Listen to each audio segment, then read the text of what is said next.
Yeah, he is. We were well prepared for that, and we knew it that was his strength. And with the footwork, I think we were able to contain his back leg. We knew that he liked to kick a lot with his back leg, but I was moving a lot in the right spot, in the right side, and and when in the second round when I decided to finally let my hands go, so I did the job.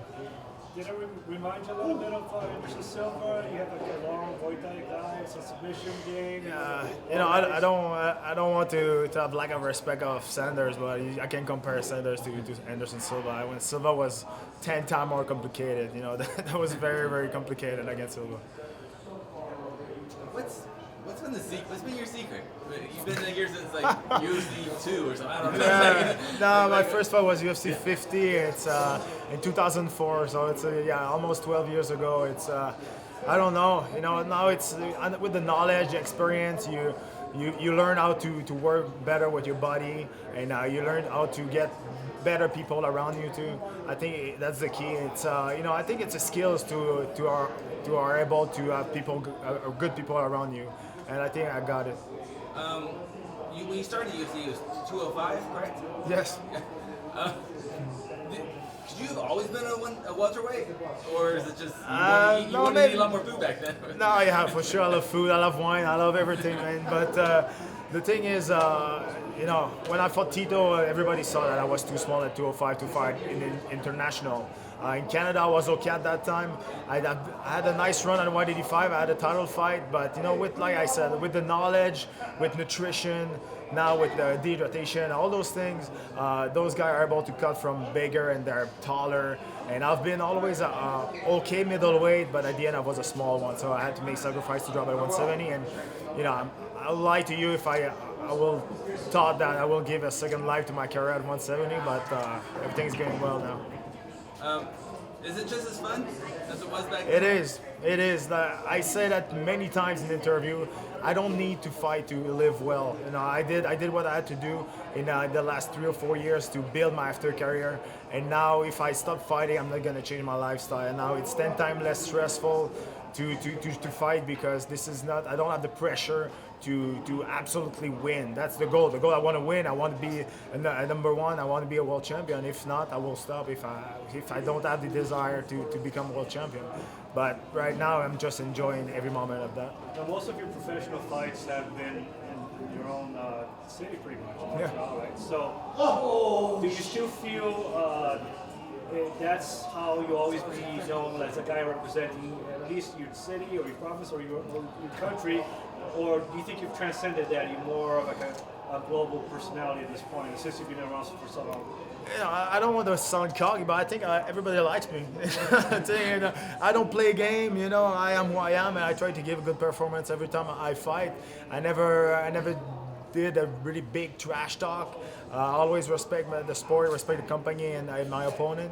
But at the same time, the contact sport, I have to hit the opponent. I have to hit the guy who's in front of me. But we are professional athletes. It's not like before. And like you say, I think every time I jump in the cage, even if it's not in Canada, I feel the support of the crowd. I'm like the last one left from the old school Canadian MMA. That was me and Sam Stout, and Stout just retired. So I'm kind of the last one. There's some young newcomers coming, but the old school one, I think I'm the last one. Are there any regrets as far as not being a trash talker, since you see that it obviously translates into money? Or do you feel maybe growing up, training as a younger person, some of these concepts of respect in martial arts were too far ingrained in you that you can't really change who you are? I think you can't fake it. You're a good trash talker or you're not a good one. And if you can't fake it to be Charles Sonnen or Conor McGregor. Those guys are on top of the food chain of trash talking, and they're able to back it up at the same time. It's very dangerous to be a good trash talker, because you have to back it up every time you say something. So you put a lot more pressure on your shoulder, but you are who you are. Me, I've always been, a professional athlete. I always think that, I have to respect my opponent. If I have nobody to fight against me, I can do my job. I'm not gonna have any pay or any money. So Ed Herman was here, and he talked about seeing a future in his own career, in his UFC career, to being what he feels is a better weight class. having a cleaner sport. I mean, do you feel you can be around for several more years? I mean, how far do you see taking this to another title shot, perhaps? That's the goal. I'm 34 years old. Gonna have 36 next month, and I don't know. Everything's going well. My body feels good. I don't feel the age. Sometime in the morning I feel it, but I don't feel the real age I have. I can take care better of my body. My nutrition is better too. So we'll see. As long as it's not dangerous for my health, as long as I'm still enjoying that, I can't see why stop. We couldn't quite hear it back here, but in the your post-fight speech, did you call out somebody? No, I didn't call anybody. He didn't ask me. Okay. But but like I said, I wanted a top 15 before this fight. I thought that Berkman was a statement. Now I did another knockout against a dangerous opponent. So I wanted a top 15, or like I said in previous interview, there's a guy who's coming back in August, and it's Nick Diaz. So I will be very happy to share the octagon with him. A guy like Nick, is that someone you want to fight him? Because why Nick? Other than he's just a big name. No, he's a big name. That's it. Yeah. If I don't have a top 15, I want to fight a big name. That's the thing. I have nothing personally against him. I think I'm a big fan of the Diaz brother because they are who they are. They don't play a game.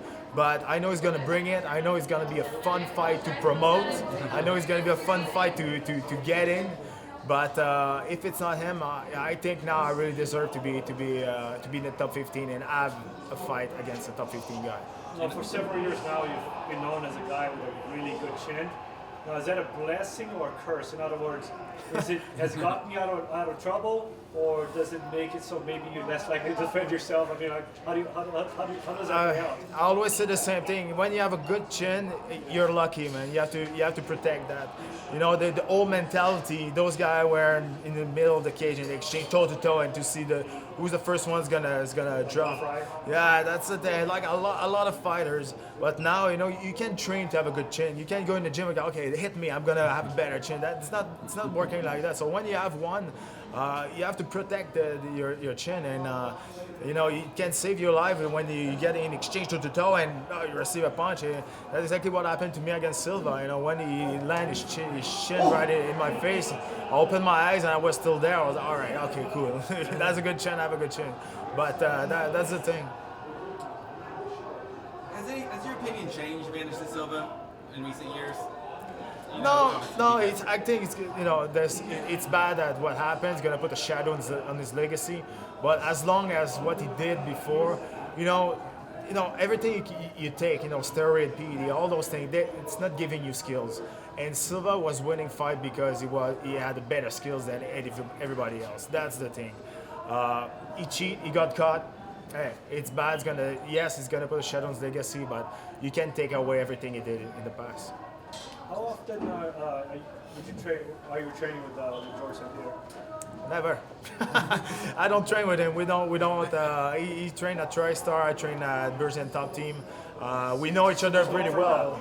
No, we know each other very, very well. We've been training together a couple of years ago, but no, I don't train with George since a long time. Okay. What's next for you? How do you plan on celebrating? I don't know. There's a couple Irish bar around here, so for sure we're gonna grab something. But I don't know. I'm going on vacation. This is my third fight in 10 months.